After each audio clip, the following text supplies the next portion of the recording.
중동 상황이 정말 심상치 않습니다. 계시록의 마지막 때를 이야기할 때 이스라엘이 그 주변 나라와 또 러시아와 전쟁하는 것을 이야기하곤 합니다. 그럴 정도는 아닌 것 같은데, 그래서 좀 이상하잖아요. 이스라엘이 막 저기 어느 나라 그 러시아가 임대해서 쓰고 있는 공군기지를 폭격한다든지 이스라엘이 먼저 막 그런 걸 보면 야, 이렇게 하다가 진짜 3차 대전까지 가나? 이런 생각이 들죠. 아닐 것 같아요. 근데 우리가 지혜롭게 좀 지켜보면서 우리의 구원을 준비해 가면 좋겠습니다. 지난 주일날 우리 교회가 하나님의 구원의 경륜 그대로 되어져가고 있다는 것을 보여드리기 위해서 세 분 지치들의 간증을 직접 들어봤어요. 더 되어질 거예요. 셀 작은 교회에서 전에는 모임 열심히 참석하는 사람들 보면 별로 뭐 변한 것도 없네, 나하고 다를 것도 없네, 뭐 그렇게 생각했는데 이제는 정말 되어질 것 같다라고 말씀하시는 분들이 계신다고 들었어요. 정말 그렇습니다. 정말 하나님 말씀 그대로 되어져 가게 될 것입니다. 모든 지체들이 그분처럼 옛날과 다르네? 정말 되어져 가고 있네? 이러다가는 정말 되어지겠네? 라고 알아차리셨으면 좋겠어요. 그래서 이 흐름에 한 분도 빠짐없이 다 함께 갔으면 좋겠어요. 저는 전에도 늘 말씀드렸지만 이건 목회적인 욕심인데 정말 우리에게 출석하는 분들 한 분도 빠짐없이 성경에서 말씀 그대로의 구원을 이루어 가셨으면 해요. 제가 모태 신앙이고 교회 다닌다고 그래서 하나님의 구원이 이루어지지 않는 것을 제가 몸소 경험했기 때문에 하나님의 생명을 얻었는데도 불구하고 하나님의 생명이 풍성하게 안 되는 것이 아주 교회 안에서 다반사로 일어나고 있는 것을 제가 보았기 때문에 여러분은 우리 교회는 그러지 않고 성경 그대로 하나님 말씀 그대로 되어져 가도록 돕고자 하는 것이 제 목회적인 마음이에요. 언제부턴가 제가 몇 년 전부터서 이게 안 되는 거구나. 사람은 하나님의 구원은 인간의 힘으로 아무리 도와도 그 사람의 마음을 내가 어떻게 할 수 없기 때문에 이게 100%는 안 되는 거구나 하는 것을 전에도 절감했지만 저는 그럼에도 불구하고 포기하지 않고 계속 해왔죠. 그렇죠? 근데 한 2년 전부터서는 이제 놔야 되지 않나, 그 꿈을 놔야 되지 않나 라는 생각을 했어요. 그래도 지금도 놓지 못하고 하고 있고요. 또 하나님이 도와주셔가지고 아직도 우리 교회에 많은 사람이 안 오잖아요.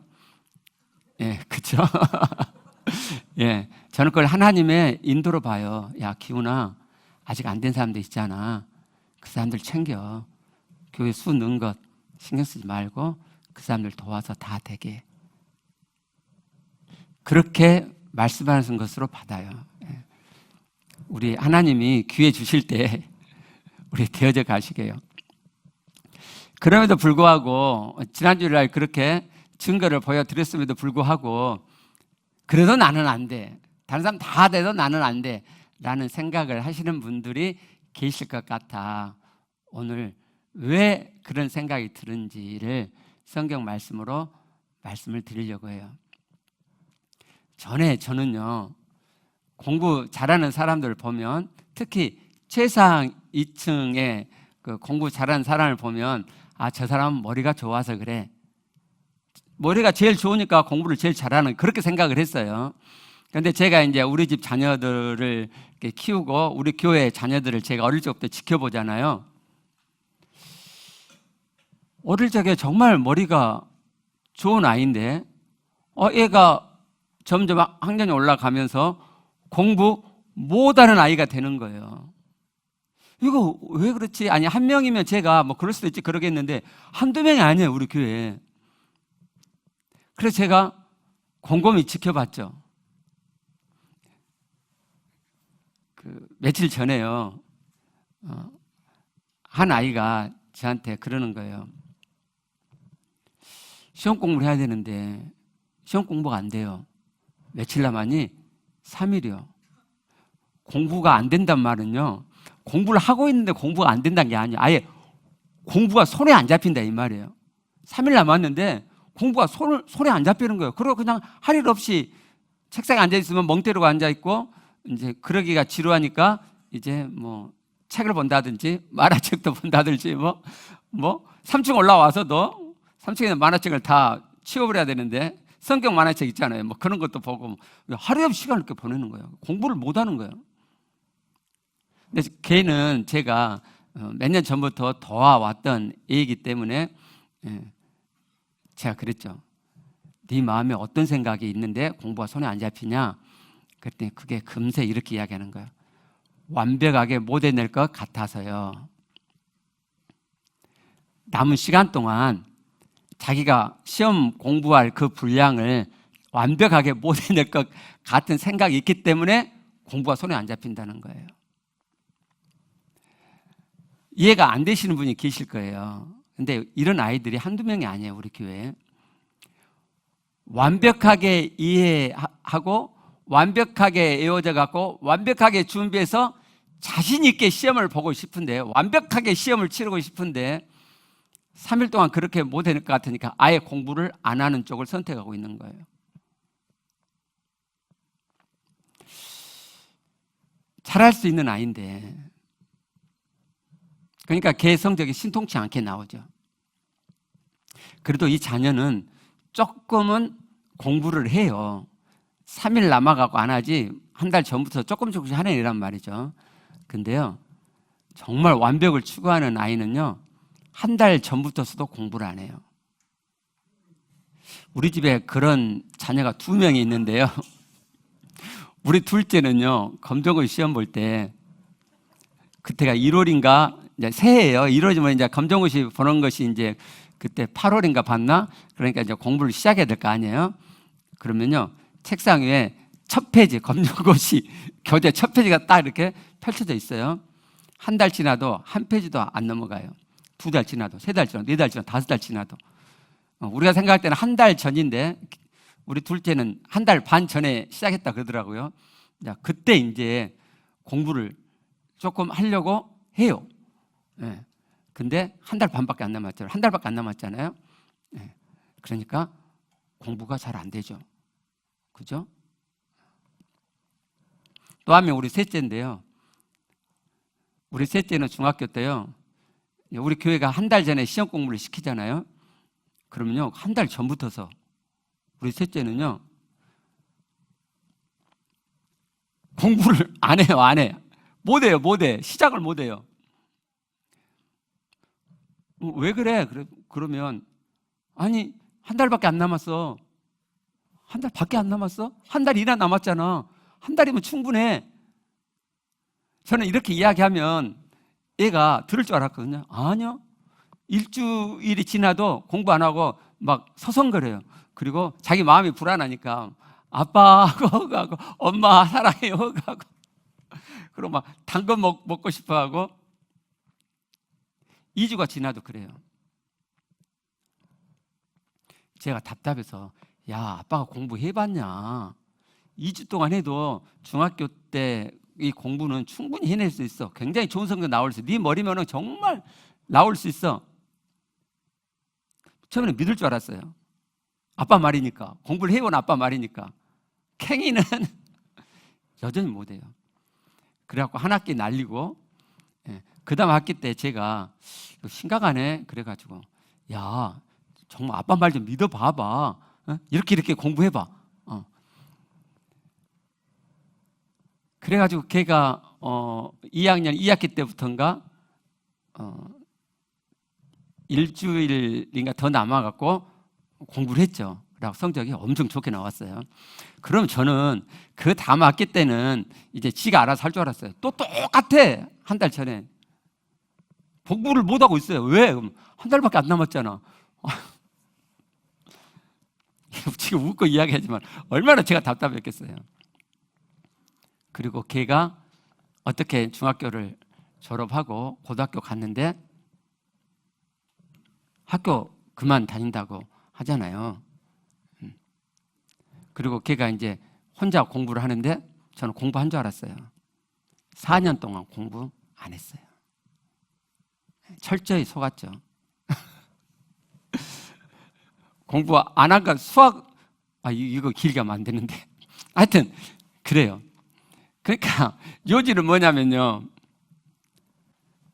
정말 공부를 잘하고 싶은 마음이 있는데 하나님 주신 마음이거든요. 완벽하게 해내고 싶은 그 마음이 있는데 근데 실제로 완벽하게 하려는 그 마음 때문에 아무것도 못하고 있는 거예요.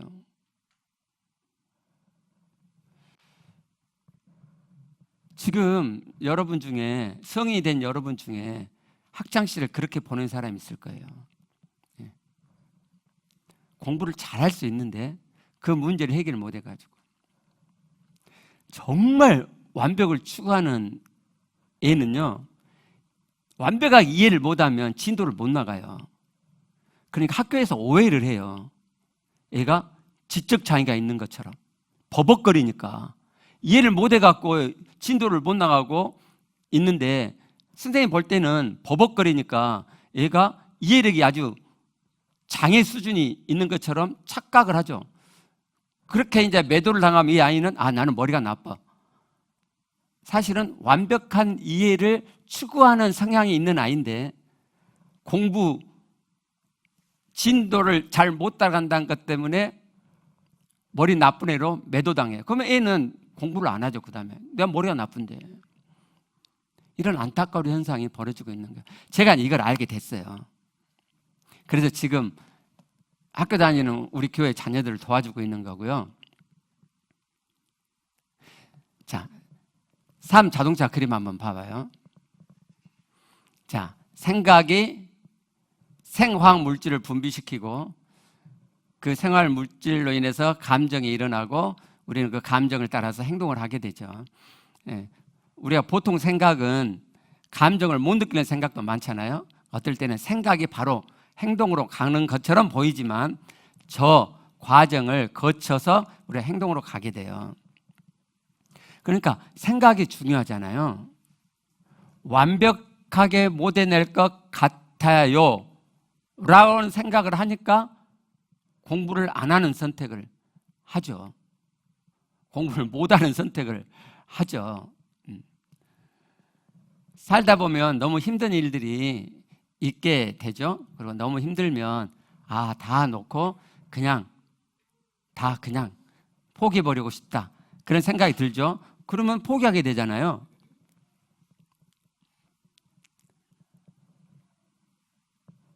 현실요법에서 이 자동차 삶의 도식을 만든 윌리엄 글래서의 현실요법에서는 저 생각을 바꾸기 위해서 어떤 이 과정을 지나가게 하냐면요, 사람의 생각을 두 범주로 나눠요. 그게 뭐냐면 내게 도움이 되는 생각, 내게 도움이 안 되는 생각. 그래서 지금 부정적인 행동을 하고 있잖아요. 삶을 부정적으로 살고 있잖아요. 그러면 이제 상담자가, 코치가 이제 대화를 통해서 왜 그런 생각을, 그런 행동을 하는지 그 생각을 찾고 그리고 물어봐요. 당신 이런 생각을 갖고 있기 때문에 이런 행동을 하고 이렇게 살고 있는데 이 생각이 당신에게 어떤 도움이 되느냐라고 물어봐요. 이걸 터닝 포인트라고 그러거든요. 내게 이 생각이 도움이 안 돼라는 깨달음이 딱 들면 그 생각을 버리고 바꿀 생각을 하게 되는 거예요.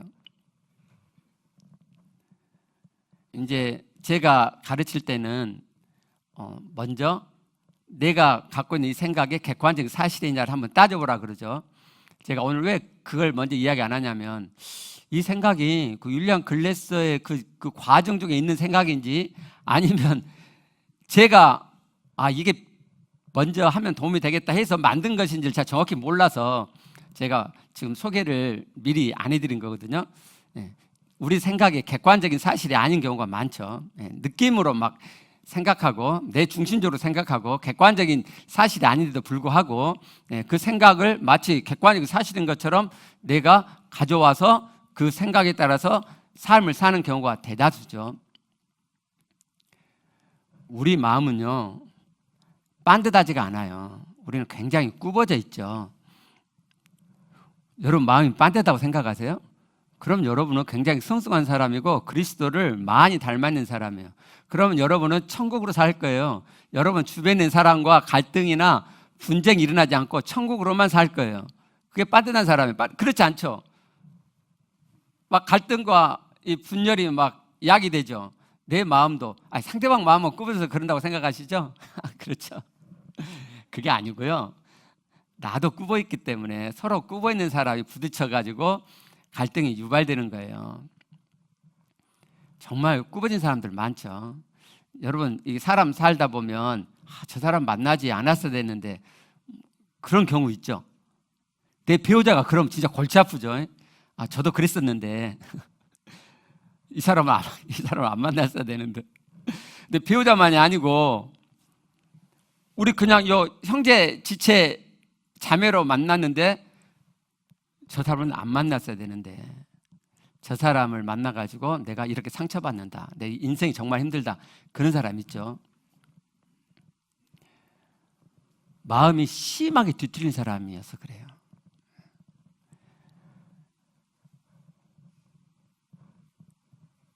우리가 생각을 하면 그 생각이 행동을 유발시키기 때문에 이 생각이 객관적인 사실인지 나한테 도움이 되는 생각인지를 따져보도록 돕는 거예요. 근데 우리는 하나님 안에 있잖아요. 그래서 내가 갖고 있는 이 생각이 하나님의 말씀과 일치되느냐를 따져보면 게임은 금방 끝나요. 왜 내 안에 있는 이 생각이 하나님의 말씀과 일치되느냐를 따져봐야 되느냐 하는 것을 생각하기 전에요.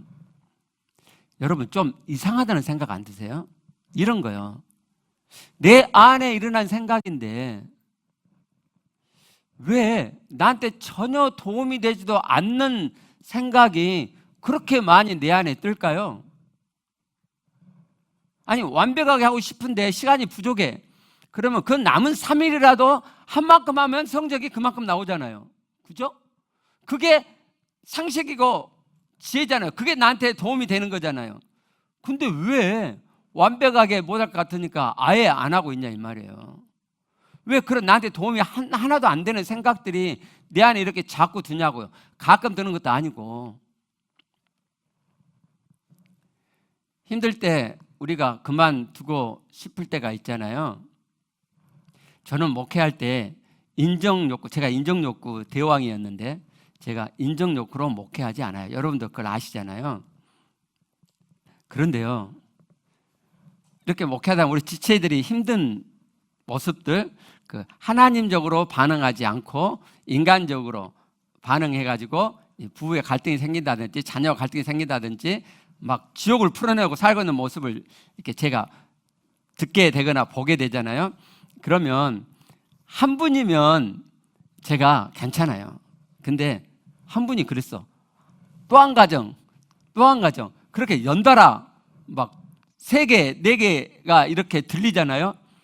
그럼요, 제가 마음이 힘들어져 가지고요, 침대에 이렇게 누워요. 힘들다. 그리고요, 이대로 가면 좋겠다는 생각을 해요. 제가 한 2번, 3번 그런 경우가 있었어요.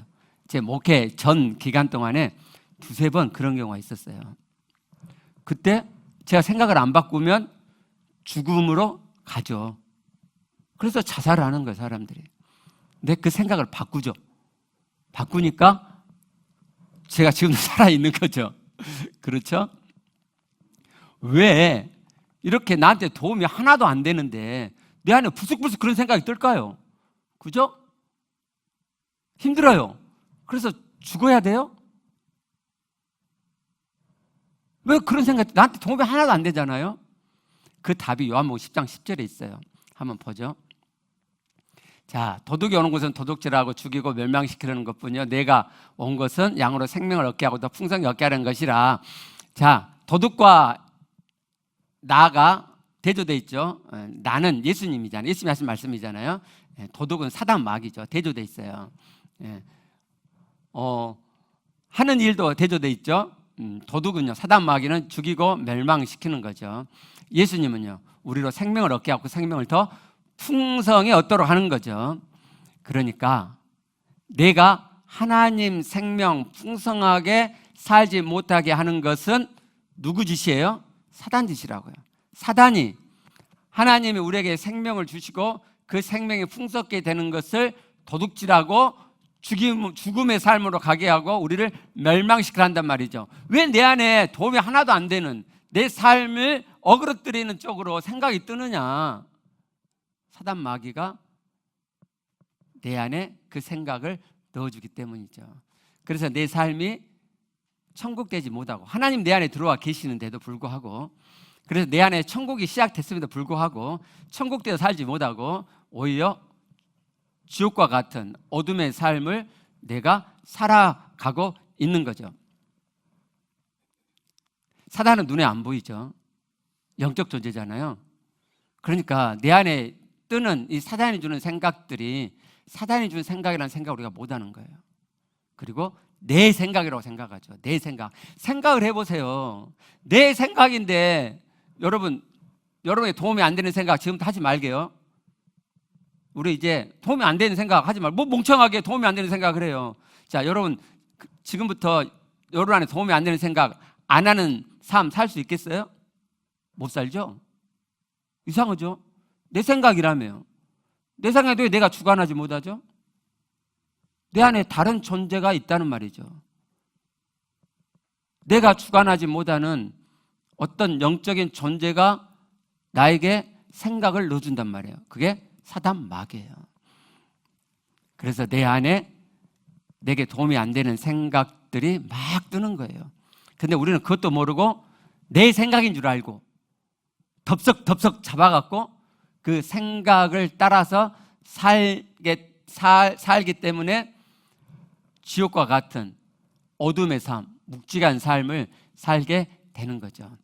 아, 사단이 내게 넣어주는 생각이 있다. 요한복음 13장 2절 한번 봐봐요. 마귀가 벌써 시몬의 아들 가룟 유다의 마음에 예수를 팔려는 생각을 넣었더라. 보세요. 생각을 넣었잖아요. 마귀가 생각을 넣어요. 아, 저건 가룟 유다에게만, 그게 아니고요. 모든 사람에게 사단은 자기 생각을 넣어줘요. 자, 그걸 우리가 알기 위해서 계시록 12장 3절부터 5절 한번 봐봐요. 자, 하늘에 또 다른 이적이 보였어요. 요한에게 한 큰 붉은 용이 지금 보여요. 예, 머리가 어쩌고 저쩌고 나죠. 4절 넘어가고요. 4절 중간에 보면 용이 해산하려는 여자 앞에서 그가 해산하면 그 아이를 삼키고, 아이가 태어나는데 그 아이를 삼키고자 해요. 자, 어떤 그림이세요? 아이가 태어났는데 그 아이를 삼키려고 해요. 그 용이.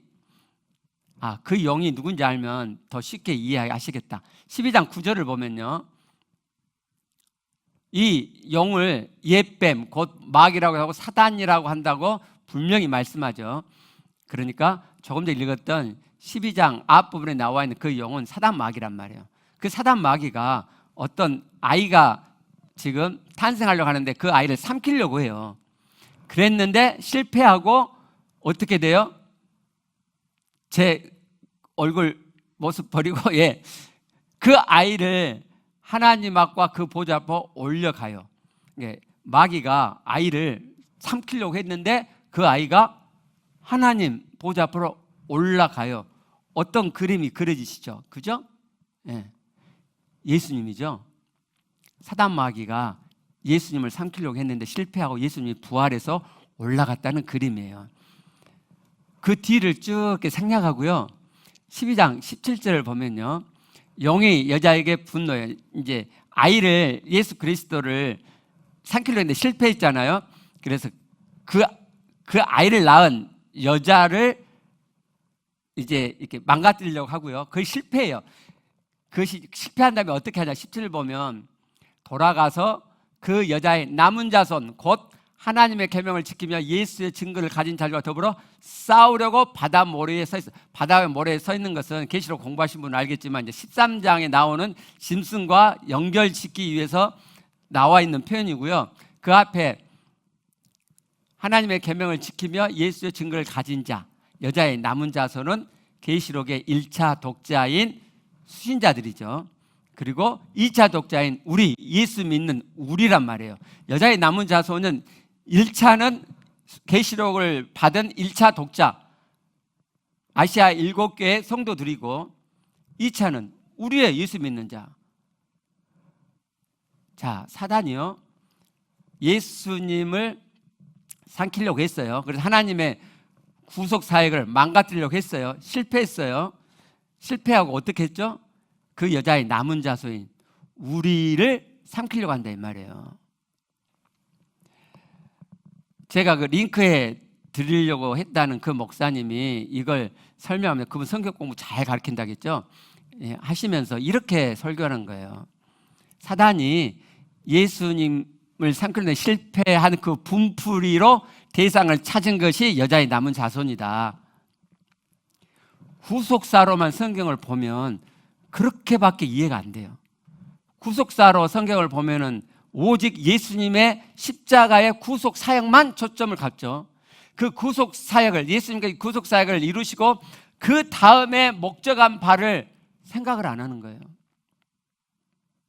십자가 구속은 너무너무 중요하죠. 그런데 하나님의 구원의 경륜은 성경을 보면 십자가 구속에 머물지 않고 그 구속을 받은, 그래서 제사를 받은 이를 하나님의 아들로 부르시고 그들 안에 하나님이 들어가셔서 그들 안에 거하심으로 그들 안에 하나님의 생명이 있게 하고 그들 안에 천국이 시작되게 하고 그들이 그 하나님으로 살아 하나님을 닮아가는 참 아들 되게 하심이죠. 그리고 그러한 자들을 모아서 교회, 하나님의 나라, 교회라고 하는 공동체를 이루게 하시고 그들로 제사장 역할, 그들이 하나님을 닮은 구별된 거룩한 나라가 돼서 믿지 않는 자들에게 하나님을 보이는 제사장 역할을 하도록 하는 것, 그 하나님의 나라를 이루신 것까지가 하나님의 구원의 경륜이에요. 그렇다면 지금 용이 예수 그리스도를 삼키려고 실패한 다음에 여자의 남은 자손인 예수 믿는 자들을 멸망시키려고 하는 것은 무엇 때문이에요? 대타예요? 예수 그리스도 대타가 아니고 예수 그리스도를 삼키려고 했던 이유가 하나님의 구원 경륜을 망가뜨리려고 했던 거고, 이 용이, 사단 마귀가 그 다음 하나님의 목적이 이 하나님 나라를, 교회 공동체를 이루려고 하는 것임을 알고 하나님의 구원의 경륜의 궁극적인 목적지인 교회를 망가뜨리기 위해서 교회를 구성하는 우리 하나하나를 망가뜨리려고 하는 거예요. 이해되시겠어요? 고로 가벼운 문제가 아니라고요. 사단이 우리 안에 자기 생각을 넣어줘가지고 우리의 삶을 망가뜨리려고 지금 하고 있는 것은 단순히 용이 심심풀이로 그냥 분풀이를 하는 게 아니고 예수 그리스도를 삼켜서 하나님의 구원의 경륜을 망가뜨리려고 했던 것처럼 우리를 삼켜서 하나님의 구원의 경륜을 최종적으로 망가뜨리려고 하는 마지막 발악이에요. 그러니 얼마나 심도 있게 집중적으로 우리를 공략하겠어요.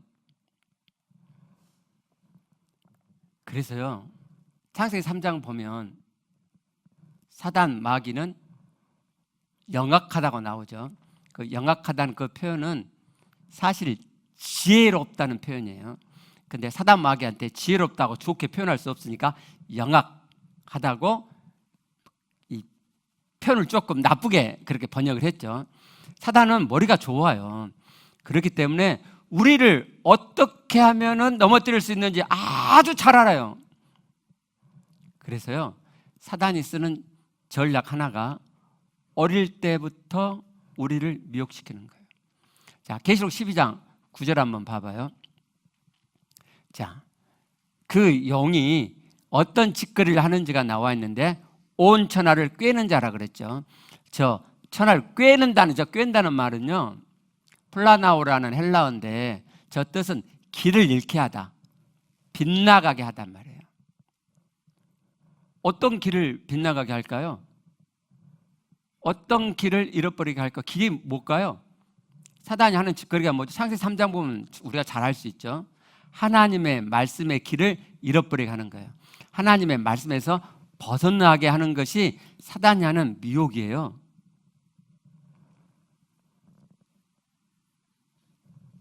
사단이 우리에게 넣어주는 생각은 하나님의 말씀에서 벗어나게 하는 생각이에요. 그러니까 내 안에 있는 생각이 내게 도움이 되냐 안 되냐 하는 것도 도움이 되지만 내 안에 뜨는 생각이 하나님 말씀과 일치된 생각이냐 일치되지 않고 벗어난 생각이냐를 분별해 보면 금방 내 안에 있는 뜨는 생각이 사단이 주는 생각인지 내 생각인지를 금방 분별할 수 있죠. 그렇죠? 그런단 말이에요. 근데 사단이 머리가 좋다고 그랬잖아요. 어릴 적에 우리를 미혹해요. 분별이 없는 어릴 적에. 여러분 그 복숭아 있잖아요. 복숭아요. 다른 과일도 그런지 모르겠는데 복숭아가 어렸을 때 벌레가 들어간대요. 그래서 여러분 맛있는 복숭아 딱 깨물어 보면 벌레가 안에 들어있을 때가 있죠. 그런 거예요. 어릴 적에 들어가서 복숭아 자라는 동안 쪽쪽쪽쪽 안에서 빨고 있대요. 사단이 우리를 미혹하는데 어릴 적에 생각을 넣어줘요. 자, 우리 간증 한번 들어보시게요. 어릴 적에 어떻게 미혹되어서 인생을 망가뜨렸는지 60이 넘어서 그걸 깨달은 한 지체를 모시고 한번 들어보시게요. 1:1 양육 16번째 사탄 마귀의 미혹 중에서 요한일서 5장 19절 말씀, 또 아는 것은 우리는 하나님께 속하고 온 세상은 악한 자 안에 처한 것이며 라는 말씀이 나옵니다. 온 세상은 악한 자, 사탄 마귀 안에 처해 있다고 말씀합니다. 저는 최근 제게 일어난 한 사건을 통해 사탄이 제 인생에 어떻게 깊이 관여되어 있었고 속절없이 코가 깨어 어두운 속에 살고 있었는지 깨닫게 된 것을 나누고자 합니다. 한 달 전쯤 해질녘에 사택 옆 조그마한 텃밭에 봄에 조금 심었던 감자를 캤던 적이 있었습니다. 물도 별로 주지 않았고 비도 별로 안 온 터라 땅이 심하게 말라서인지 감자는 별로 없었고 개미가 엄청 많이 있었습니다. 더운 날씨에 땀으로 젖은 제 손목과 장갑에는 개미가 까맣게 달라붙어 작업하기 힘들 정도였습니다. 대충 모두 캐서 집에 들어올 때 힘들다 힘들어 소리가 연신 흘러나왔습니다. 그때 제 남편은 식탁에서 한쪽 귀에 이어폰을 끼고 뭘 들으면서 식사 중이었습니다. 저는 잠깐 씻고 나오면서 개미 물린 자국이 따가워서 좀 짜증스러움이 묻어나게 아휴 힘들다 힘들어 라고 또 내뱉었었고, 남편은 그 소리가 거슬렸는지 그만해 라고 했습니다. 제가 놀라서 돌아보니 약간의 인상 찌푸림과 함께 왜 자기 힘듦을 주변에 그렇게 풀어낸가, 그렇게 힘들면 그만둬 라고 했습니다. 순간 제 마음은 얼음이 되어 아무 말도 하지 못한 채 돌아서서 제 할 일만 했고 뭐가 힘든지 잘 모른 채 기분이 몹시 언짢아졌습니다. 그 후에 뭔가 말을 하고 싶었지만 남편의 저녁 시간은 교회 프로그램과 학사 학생들 만남 등 바빠서 대면할 시간이 없어서 할 수가 없었습니다. 그날 밤은 잠도 잘 오지 않았습니다. 다음 날 아침 억압했던 제 마음에 약간의 분노가 담긴 옳고 그름의 말들이 나오더군요.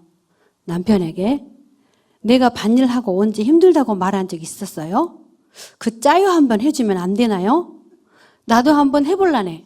아내를 내 몸과 같이 사랑하라며 라고 하며 당신 그만해 말하는 표정이 표독스러웠다고 말해버렸습니다. 사실 표독스러운 것은 아니었는데 제 느낌을 사실처럼 말해버린 것입니다. 제 마음 상태는 우울 모드로 가기 시작했고 지금 나는 하나님과 함께가 아닌 사단과 함께 하는 것이란 생각도 들었지만 돌이켜지지가 않았습니다. 집에 들어가기 싫었고 남편과 마주 대하기도 싫었습니다. 저는 하나를 이루어가고 싶은 존재가 있기에 관계가 나뉘는 이런 생각을 품고 있는 저의 이 마음도 너무 싫었습니다. 하나님 말씀에 불순종하고 있으니 하나님 앞에 갈 수도 없었습니다. 그래서 급히 코칭을 신청해서 코칭을 받았습니다. 남편의 말에 섭섭함이 컸었던 것이 알아졌고 생각해보면 별일도 아닌데 제가 죽을 것 같이 힘들어하고 있음이 감각되어져 갔습니다. 그러고 있는 사이 한 지체가 할 말이 있다고 시간을 내어달라 해서 잠깐 만나 이야기하는데 어떠한 오해가 풀리며 제가 알게 된 한 가지 사실이 있었습니다. 느낌형인 저는 공격적인 말투에서 공포를 느끼고 공포의 두려움을 느끼게 되면 그때부터는 안 듣게 되고 단절하게 됨을 인식하게 되었습니다. 사실 이것을 인식하게 된 데에는 몇 달 전 금요 사역 때 내적 치유 받았던 것이 큰 도움이 되었습니다. 지난번 간증 때 제 엄마께서 저를 지우려 병원 침대에 올라갔다가 꼭 아들일 것 같아서 내려왔었다는 말을 했었습니다. 그래서 제가 존재 소멸의 존재가 있다고요. 그런데 금요 내적 치유 때 사역자가 이미 저는 태내에서 수정체로 되는 순간 엄마 뱃속에서 죽음의 공포를 느꼈고 저는 귀를 막고 안 들을래 하고 태어났다고 말하는 것입니다. 나중에 엄마께 들었는데 제 위에 둘째 언니와 저 사이에 잉태아를 둘이나 지우셨다고 했습니다. 그 후에 저를 임신하셨으니 저를 지우려 병원 베드에도 올라가셨지만 아마도 임신 사실을 아셨을 때부터 지울 생각을 계속 하셨을 것이고 그것을 감지한 태아는 살기 위해 안 들을래 하고 귀를 막았나 봅니다. 그 후 제 세포에 깃들인 공포의 느낌에 귀를 막았던 실제 현장이 떠오르기도 했습니다. 초등학교 때 일입니다. 4학년 때 저희 반이 광주 시내 대표로 수학 과목 연구 수업을 했었습니다.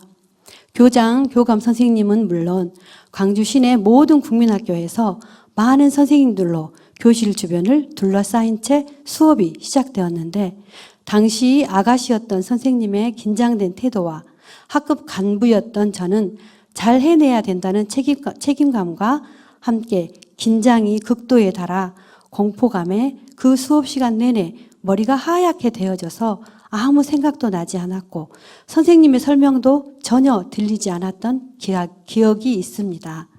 수업 말비에 쪽지 시험도 봤는데 떨리는 마음에 아무 생각도 나지 않아 처음이자 마지막으로 백지로 냈던 기억이 납니다.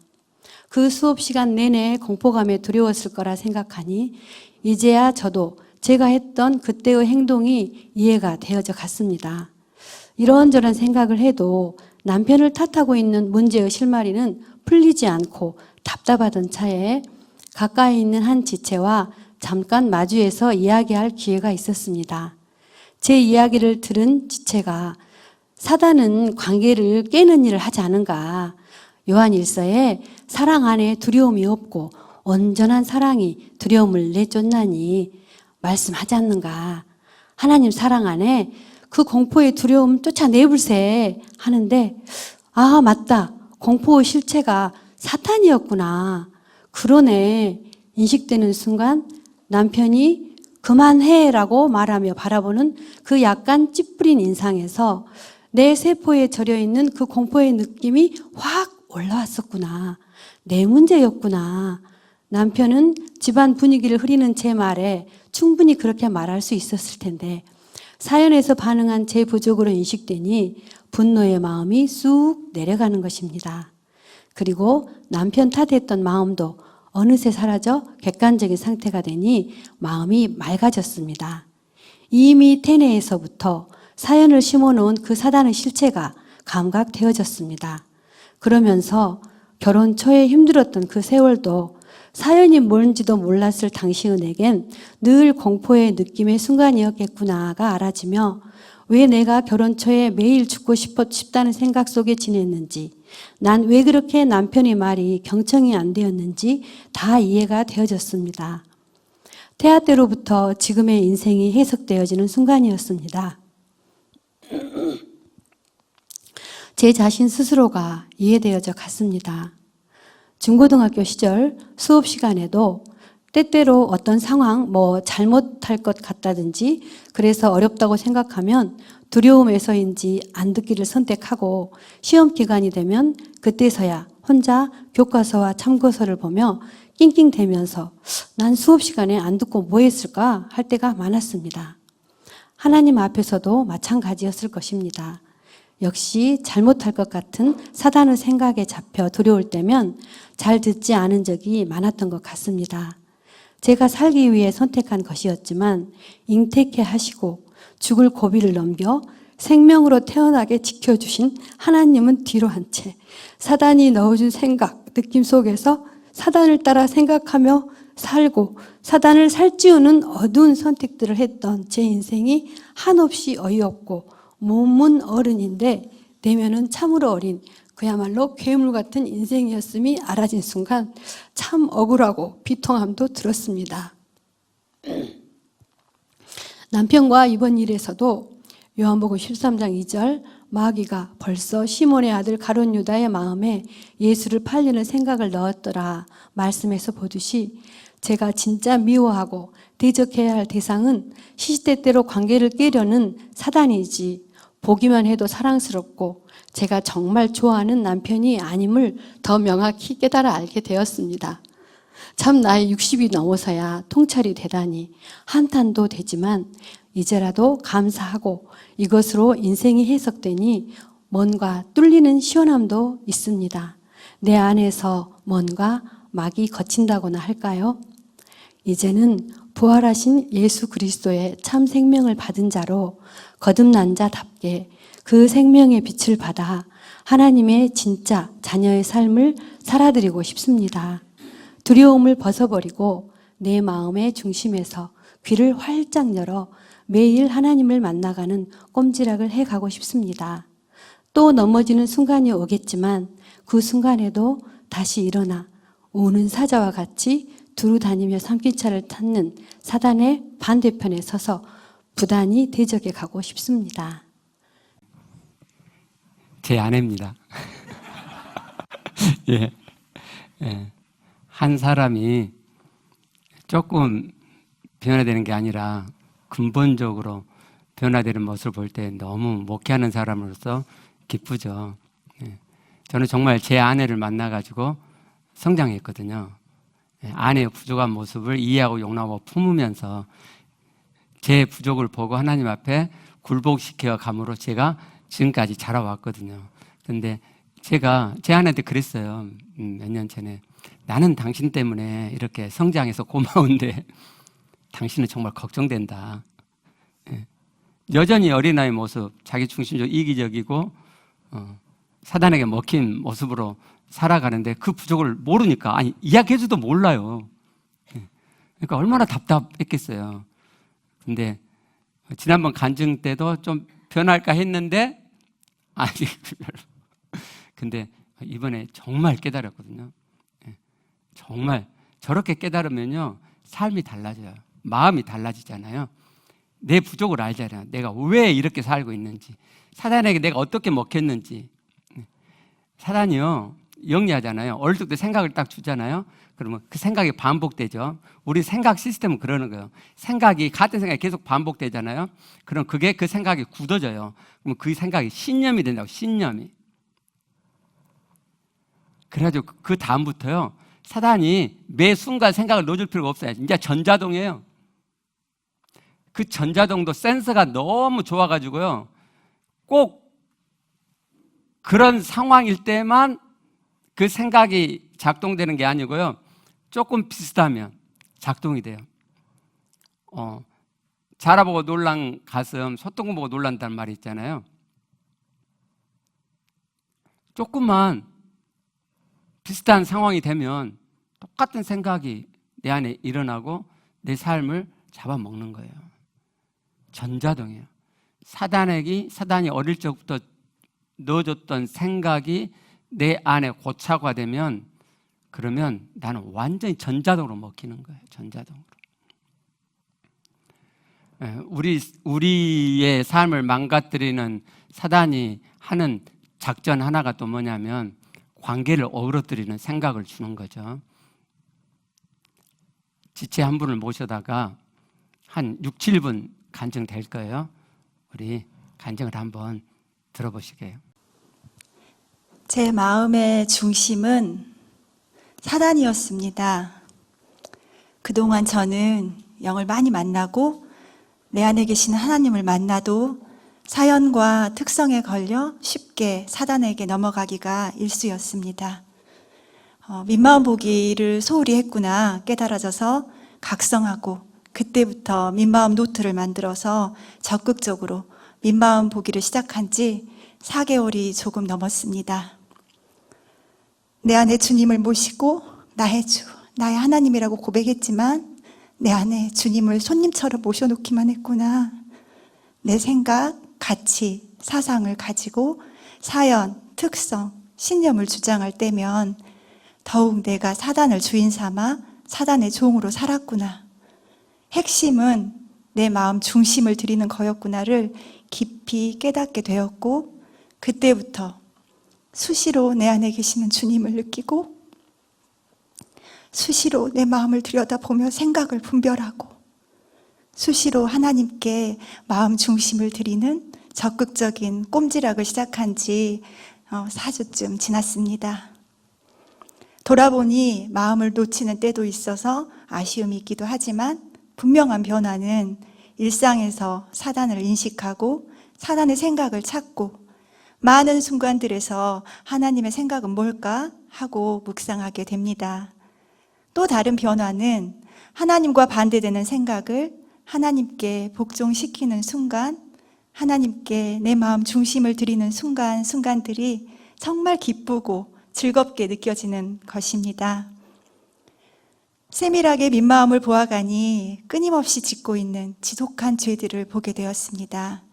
민마음을 보는 것에 피곤하고 지치는 인간적인 마음이 일어날 때도 있었습니다. 그러나 하나님 닮아가고자 하는 마음을 만나고 중심을 세워가니 죄가 드러나는 것은 정말 감사한 일이었습니다. 나의 주님께 마음 들인 만큼 하나님을 닮아갈 수 있으니까요. 그렇게 하나님 닮아갈 수 있도록 하나님께서는 죄 문제를 이미 다 해결해 놓으셨습니다. 양심까지도 깨끗게 하시는 죄사함의 기쁨, 자유 주심에 정말 감사합니다. 죄를 짓지만 죄와 아무 상관없는 자임에 감사합니다.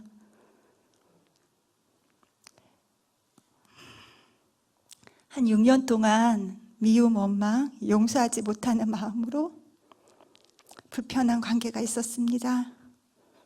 내 부족만 보려고 했지만 정말 쉽지 않았고, 잠깐씩 내 부족을 보기도 했지만 끝까지 하나님과 하나님 말씀 앞에서 저의 깊은 악을 들여다보지 않았습니다.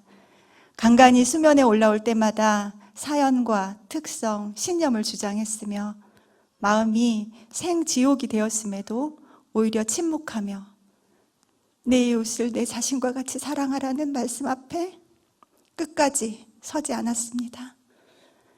내 안에 계시는 하나님을 만나기는 했지만 중심에 주님을 모시지 않았기에 중심에서 내 죄를 보지 않았습니다. 그래서 그러나 지금 나의 중심에 나의 주님, 나의 하나님이 계시기에 어둠 속 사망의 방을 하나님의 밝은 빛으로 조명해 주십니다. 어두운 마음 돌이켜서 빛으로, 생명으로 나와 함께 살자 하시는 주님의 음성을 듣고 주님의 마음을 만납니다. 그동안 내가 주님과 진짜 함께 살기를 바라지 않았구나. 그동안 내가 주님과 진짜 하나 되길 바라지 않았구나.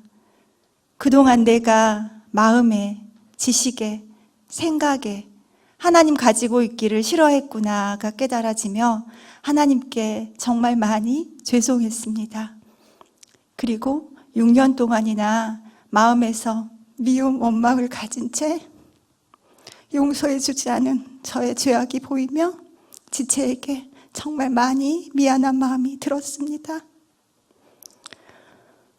정말 괴로워서 잊고 싶었고 그래서 더욱 용서하고 싶었지만 그럴수록 더더욱 용서되지 않아서 괴로웠던 제 힘으로는 결코 용서할 수 없었던 마음이었는데 내 죄를 보고 회개하며 하나님께 마음 중심을 드리는 꼼지락을 했을 뿐인데 주님께서 마음의 응어리를 풀어주시니 용서의 눈물이 흐릅니다.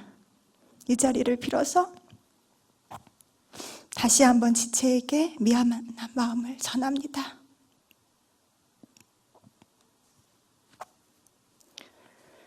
주님께 마음을 들여가는 만큼 내 안에 생명이 풍성해지며 천국 되어짐은 실제입니다. 하나님, 당신은 오르십니다. 하나님의 말씀 지킴, 하나님 닮음은 정말 되어지는구나.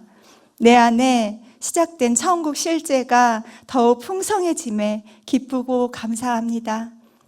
말씀 지킴, 하나님 닮아감으로 이 땅에서의 천국이 더욱 실제되어질 것에 소망이 가득합니다. 하나님 지점에 하나님 말씀을 가져와서 부지런히 죄 보고 부지런히 회개하고 다시 하나님 지점의 말씀을 가져와서 하나님 앞에서 꼼지락 해가면 정말 되어집니다.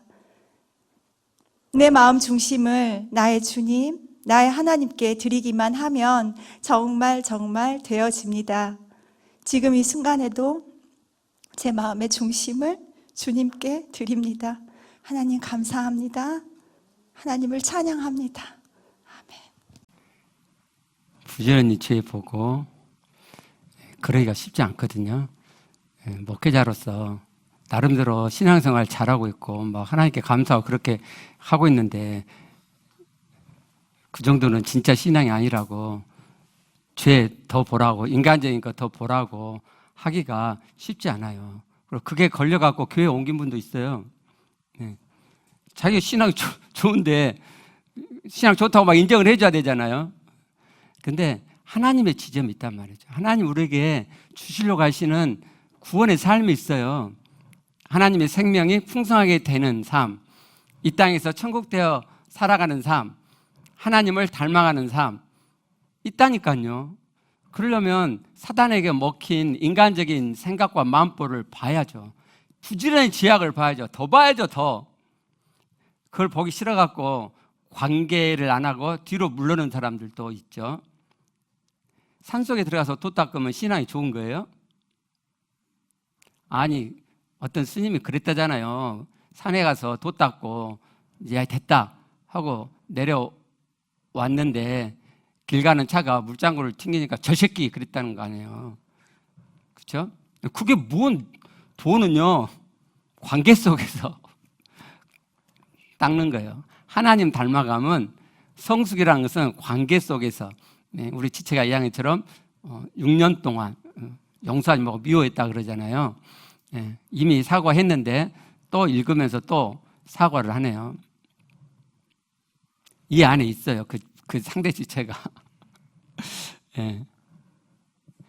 부지런히 죄악 보아가는 거예요. 하나님 말씀에 비추어서. 왜? 나는 안 돼 이런 생각이 드느냐, 그리고 왜 안 되고 있느냐. 실제로 사단이 주는 생각에 먹혀서 그렇죠. 하나님은 대개해 놓으셨어요.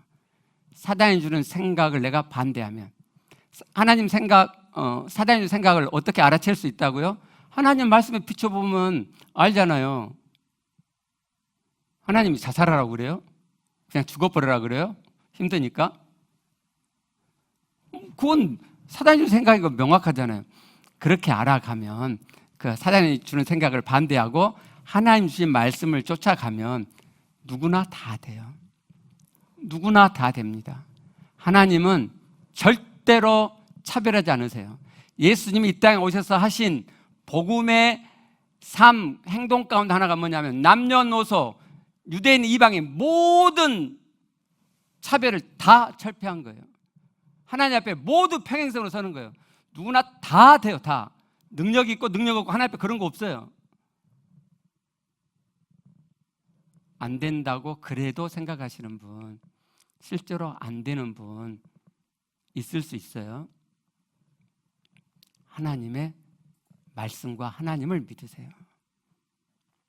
그러면 하나님의 구원 이루어집니다. 천국되어 사실 수 있습니다. 하나님의 생명이 풍성해지고 하나님 닮아감이 내 안에서만 있는 게 아니고 내 주위로 흘러나가게 되는 때가 와요. 우리 기도하시게요.